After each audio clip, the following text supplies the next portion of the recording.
Hi, I'm Sean Reardon, Mayor of Newburyport, and welcome to the latest edition of the Mayor's Corner. Happy spring, everybody. I was just saying, the weather is so beautiful, we should start doing these outside. So hopefully next week we'll get outside, we'll get on the road somewhere. But also, happy St. Patrick's Day week. As many of you know, St. Patrick's Day is my favorite holiday, so this is a big week for me. We kicked it off yesterday at the Council of Aging. Our new director there, Sarah Landry, put on a great show. We had Irish step dancers, we had a band, we had shepherd's pie from that a restaurant donated in West Newbury, I think. But anyways, it was a great day put together by Sarah and her staff. So thank you for that. It was a lot of fun to be down there, and the Irish step dancers were great. If you're looking for stuff to do over the next couple days, Port Tavern has things going on Friday and Saturday for St. Patrick's Day. If you like rugby, the Six Nations tour is going to be going on down there. They're going to have Irish step dancers on Friday afternoon. Park Lunch is always a great place to go on St. Patrick's Day too. They're going to start on Sunday. They got Sheila Lenahan, who I love to go see and follow around town on St. Patrick's Day. She's starting to play at 12 o'clock at the Park Lunch. And then the Port Tavern, I'm going to be going there at 10 a.m. on Sunday to pour that first pint of Guinness, see if I remember to still know how to do it correctly. They're going to have step dancers at 12:30. They're going to have Alex Anthony at 12:30. They're going to have Sheila Lenahan at 3, and they're going to have Demi John that night at 6 p.m. So a huge packed day here in Newburyport for St. Patrick's Day. So go out, have fun, be safe, and enjoy the great day. So what's going on here in Newburyport? Actually, I'm going to start with this thing. I was going to talk about this at the end, but I'm going to talk about it now. We've had 3 pedestrians get hit in the last month here in Newburyport. And I'm saying it because that doesn't happen a lot. I know we get a lot of concerns and complaints about either speed or traffic in the city, but like very rarely are we talking about actual accidents or actually people getting hit. We've had 3, and everyone knows, we had a huge tragedy on the night of the state of the city. Now, we don't have the reports on all of these things, but most likely all 3 of these events, the person was either in the crosswalk or pretty close to the crosswalk when they got hit. So I say all this in that, we're going to continue to try to keep people safe in the city. We're going to work with our police department on things that we can do. But all I ask of all of you is just be alert when you're driving. Be aware of what's going on around you. We have kids on bikes. We have kids walking. We have people. Everyone's in a hurry. Everyone has phones that they're looking at. And I'm not saying those were causes here. I have no idea. But I know I can tell you just from holding the stop sign and crossing kids in the morning that I see a lot of drivers drive by too fast and distracted, right? So we can do a better job of that. And it's funny, my daughter's 16 and she's learning how to drive now. She's got her permit and hopefully she gets her license sometime this summer.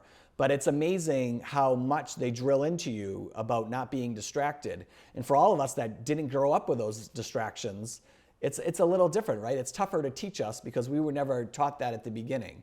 But I just ask all of you, I go, Newburyport is one of, if not the best place in the whole world, right? Let's keep it safe. And let's try to keep each other safe as we travel throughout the city. So I just wanted that's like a little my public address announcement for the Mayor's Corner this week. What else is going on? The Mental Health Task Force that I put together last year, we met last week. We had a needs assessment done by the Institute for Community Health. And this report that they put together to us has a lot of great information into it. So we kind of reviewed that into our smaller stakeholder group, but now we're going to expand into a larger group. So, I asked this 2 years ago for people who wanted to be in the Mental Health Task Force. And so I've got a collection of people that we've already reached out to that are going to be a part of it. But if you're someone that never applied and you'd like to be a part of the Mental Health Task Force, especially this larger expanded part where we're going to dig into this needs assessment and set some goals and set some action items, send your resume and letter of interest into my office, and we'd be happy to get you involved. We really want a big group to do this. We've got a lot of great stakeholders and a lot of great expertise around mental health in the city, and we just want to put some systems in place to help us meet those needs of our residents here in the Newburyport and greater Newburyport area. Whittier update, we met a couple weeks ago. I think I talked about this very briefly last week. This was the first meeting of our task force around Whittier. And what we're looking at specifically is the regional agreement of 1967. We would like to amend that agreement, and we'd like to do it together as a group. So I've invited at least 2 representatives from each of the 11 communities. We had 1 community missing, but they're going to be at the next meeting. They just couldn't make it that day. But we had a great first meeting. So we're looking forward. Our next meeting is going to be April 3rd in Amesbury. Now, these aren't quote-unquote public meetings, but everyone, you can come to the meetings. When I say they're not public, we're not taking public comment or things like that. But if you want to come watch the process and watch us talk about, kind of dig into the details and what we think really needs updating in this really outdated agreement from 1967, come to those meetings. I do think a lot of us are on the same page, so it's going to be exciting as we move forward and what we can put together collectively as a group and build on some of that momentum that was gained by defeating this vote that took place on January 23rd. So that's my Whittier update. So the Morrill Charitable Foundation, the Gaydon Morrill Charitable Fund has been donating money to Newburyport for years, right? And this came up a lot during the Parks realignment as we moved Parks into its own division under DPS. But every year they give money to the city, and they really focus on, kind of those projects that we typically wouldn't fund or projects that we would have trouble finding funding for. So it's about $100,000 or so a year. So on Monday, the City Council agreed to accept the $110,000. Now they have a meeting and they decide what projects that they would like to give the money to. So this year they want to give it to the Bartlett Mall restoration project. Now, as you know, we had to put a pause on that because we got quotes back, and it was a couple $1 million more than we were hoping, right? And so instead of asking for more money, I decided to put a pause on that and let the administration and especially our grants people go out there and look for more funding, pockets of funds and funding and grants and things that could help us get to where we need to go with that project. So there was some debate about whether we should accept the money or not, and I'm thankful that the City Council decided to accept it because, the Morrills have just given so much to the city, and I really think it would have been a slap to the face not to accept it. And unfortunately, some councilors think that this project's dead. I think that is a gross mischaracterization. We really are. I believe in this project. We are pausing it. We're not taking money away by trying to do this project. We're really using specific funds that would go towards that, like CPC, would go towards that restoration of Bartlett Mall. So it's about using the right pockets of money. It's not taking money away from something else. So anyways, thank you to the Morrills for all they do. I'm sure they'll be around this summer and get to see a lot of the great work that they've contributed to in the city. And again, thank you to the City Council for accepting that $110,000. And hopefully, one day very soon, that we'll be able to put that to good use for the Bartlett Mall project.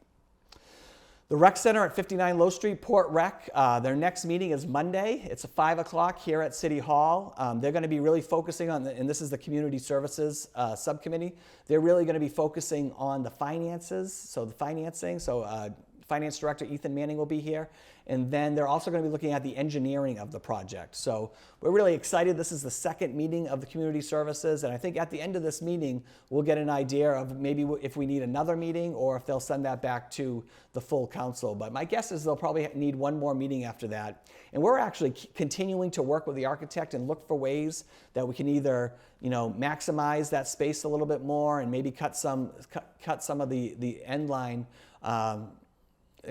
cut here and there so we can make it even more affordable. I think we've put together a really reasonable plan, but there might be ways to cut from that the building and then put that more towards some of the traffic mitigation and maybe sidewalks on Low Street, things like that. So we're looking to move some things around, so that might come out on Monday as well. But again, we're really excited about that project, and I really do. I see a path to get this done. And like I said, I just need the help of everybody here in the city, and particularly the City Council, to move this forward. We got some really good news early this week. Monday morning, I got a call from our Senator Elizabeth Warren, and she told us that they were able to secure $883,000 for the city of Newburyport. This is an earmark request that we put in last year and didn't really hear much about it. But then we heard that we got it finally. It was signed into law, so it's actually coming here. This isn't hopeful money. This is money that's actually been allocated for Newburyport. And they call them now congressional directed spending. They don't call them earmarks anymore. But this money is going to go towards helping to protect our water supply. We had submitted the next phase of design for the Indian Hill project proposal. And that's the project where Indian Hill is our largest reservoir. And we're going to work on a pipeline that would be able to go right from Indian Hill to our water treatment plant And then that would help us with redundancy and protect us against things like algae blooms, or if other parts of the reservoir would get contaminated, we could shut off one and just use the other one. So huge deal. And again, we've been very lucky the last couple of years getting federal spending here in Newburyport, whether it be Plum Island or our bulkhead project. So this was really a huge win for Newburyport. I want to thank our congressional team of Senator Warren in particular, who called me personally on Monday, and then Senator Markey for really being great advocates for Newburyport at the federal level. And lastly, I've got some sad news to bring up really quick. I don't know if many of you know the Lynch family.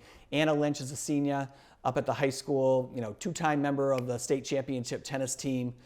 They were out in Montana a week or so ago skiing with friends, and she had a horrific accident. I just learned about this last night. Absolutely heartbreaking. Just a super kid, super family.